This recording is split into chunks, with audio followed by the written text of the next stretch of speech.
Ruth Handler a créé Barbie en 1959, standard de beauté aux yeux de toutes les petites filles du monde, alors que de nombreux juifs luttaient contre le concept d'assimilation. Bien avant l'engouement pour le prochain film, Barbie, la plupart des gens pouvaient évoquer l'image de la poupée. Elle était le standard de beauté et la fille populaire, blanche et toujours souriante. Elle était également l'enfant d'une femme d'affaires juive déterminée, Ruth Handler, dont la famille avait fui l'appauvrissement et l'antisémitisme en Pologne. Et certains voient la Barbie originale, juive comme Handler, symbole complexe d'assimilation aux États-Unis du milieu du XXe siècle. Le dernier renouveau de la poupée arrive dans le très attendu film, Barbie, de Greta Gerwig, écrit par Gerwig et Noah Baumbach et mettant en vedette un casting de stars, dont Margot Robbie dans Barbie, Ryan Gosling dans Ken et Will Ferrell dans le rôle de PDG fictif de Mattel. Le blockbuster attendu pourrait gagner au moins 70 à 80 millions de dollars rien qu'au cours de son week-end de sortie du 21 au 23 juillet, selon The Hollywood Reporter. Ruth Handler est née en 1916 à Denver, Colorado, la plus jeune de 10 enfants. Son père, Jacob Moskowitz, plus tard changé en Moscow, avait échappé à la conscription dans l'armée russe comme beaucoup de juifs au tournant du siècle, et débarqua aux États-Unis en 1907. Sa mère Ida, qui était analphabète, arriva l'année suivante. Jacob était un forgeron et partit avec toute sa famille à Denver, où de nouveaux chemins de fer étaient en construction. Ida était malade quand elle a donné naissance à Ruth, qui a été envoyée vivre avec sa sœur aînée Sarah. C'est dans la communauté juive de Sarah à Denver, lorsque Ruth avait 16 ans, qu'elle a rencontré Elliot Handler lors d'un bal de jeunes juifs. Elle tombe immédiatement amoureuse d'Elliot, un étudiant en art sans le sou, portant un t-shirt déchiré. À 19 ans, Ruth décide d'abandonner l'université de Denver et de déménager à Los Angeles, où elle a trouvé un emploi de secrétaire au Paramount Studio. Izzy l'a suivi bientôt. Le couple n'a jamais renoncé à son judaïsme. Au contraire, ils ont finalement aidé à fonder Temple Isaiah à Los Angeles et sont devenus des contributeurs de longue date à l'United Jewish Appeal. Mais Ruth était pragmatique, et elle n'oublierait pas comment des policiers avaient arrêté sa voiture à Denver pour tenir des propos antisémites. Contre les supplications de sa famille, qui savait qu'Elliot était pauvre, Ruth l'épousa en 1938. Elle continua à travailler chez Paramount, tandis qu'il s'inscrivit à l'Art Center College of Design et accepta un travail de conception de luminaires, mais ils devinrent rapidement des collaborateurs. Elliot a commencé à fabriquer des pièces dans leur garage, comme des serre-livres et des cendriers, et Ruth était ravie de les vendre. Ils étaient des partenaires commerciaux complémentaires. Elliot était un créateur discret qui hésitait à commander dans un restaurant, tandis que Ruth était vive et sans peur, une preneuse de risques. La Seconde Guerre mondiale a mis leur entreprise en danger, car le président Franklin Roosevelt a limité les plastiques à un usage militaire. Avec leur ami Harold Matson, les Handlers se sont tournés vers la fabrication de cadres en bois et de meubles de maison de poupées. Ils ont trouvé le succès et ont nommé leur entreprise Mattel, une combinaison des noms de Matt et Elliot.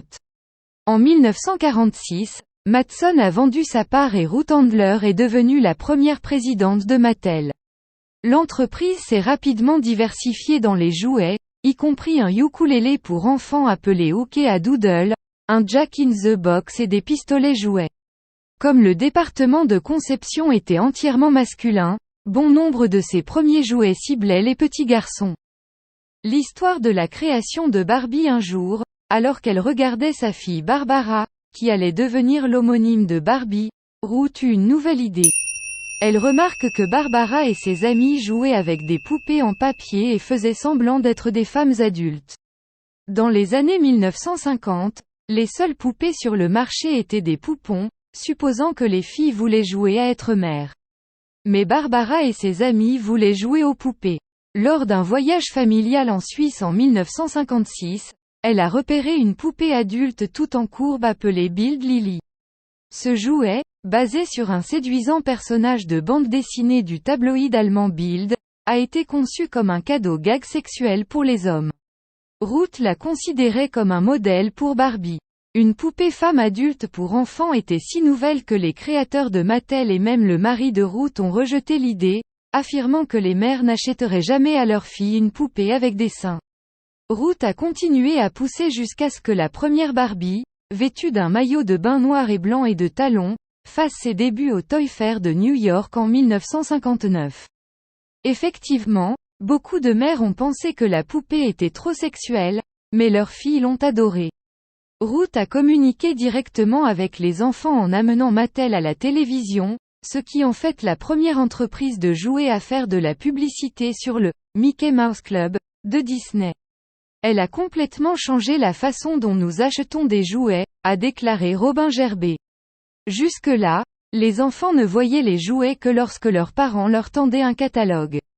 Mais quand les jouets sont apparus dans les publicités à la télévision, les enfants se sont précipités vers leurs parents et ont dit « Je veux ce truc à la télé ». Mattel a vendu 350 000 Barbie la première année.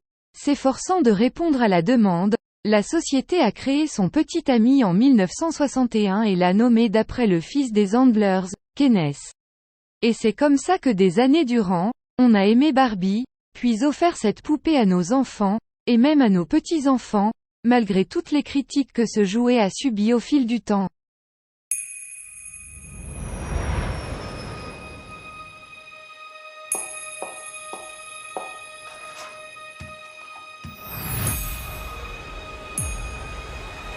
Hi, Barbie!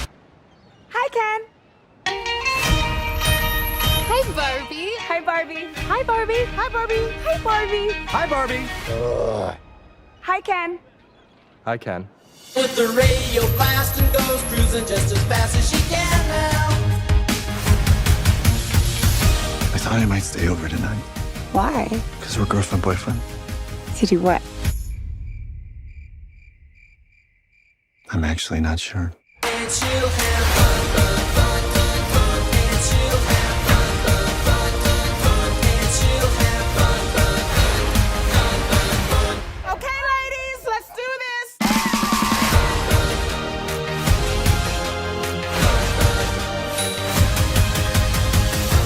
She'll have, and she'll have fun, fun.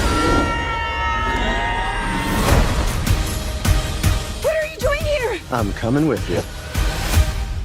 Did you bring your rollerblades? I literally go nowhere without them. Oh, looks like this beach was a little too much beach for you, Ken. If I wasn't severely injured, I would beat you off right now, Ken. I'll beach off with you any day, Ken. Anyone who wants to beach him off has to beach me off first. I will beach both of you off at the same time. Beat both of us off? Nobody's gonna beach anyone off.